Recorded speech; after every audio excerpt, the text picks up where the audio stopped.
शेतकरी कर्जमाफीला आचारसंहितेचा ब्रेक। विधान परिषद निवडणुकीची आचारसंहिता सोमवारपासून लागू। मतदान झाल्यास 25 जूनपर्यंत राहणार आचारसंहिता, तर 30 जूनपूर्वी कर्जमाफी देण्याचं सरकारचं आश्वासन।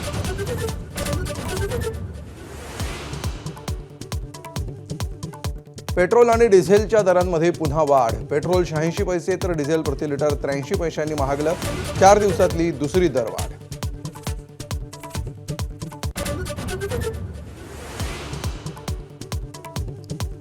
मुंबईत पावाच्या लादी महागल्या। प्रति लादी 5 रुपयांची वाढ। वडापाव आणि अन्य पावांच्या पदार्थांवर परिणाम।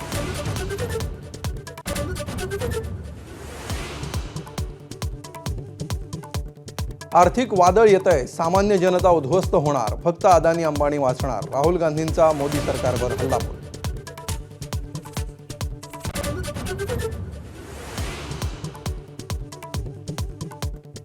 अशोक खरातला मनी लॉन्ड्रिंगच्या गुन्ह्यात अटक करण्याची ईडीला विशेष पीएमएलए कोर्टाची परवानगी।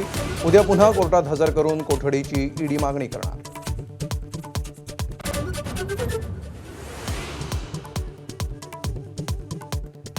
नवी मुंबई विमानतळ नामकरणासंबंधीची याचिका सुप्रीम कोर्टानं फेटाळली। विमानतळाला नाव देणं हे राज्य आणि केंद्र सरकारचं काम, त्यांच्याकडे जा असा याचिकाकर्त्यांना सल्ला।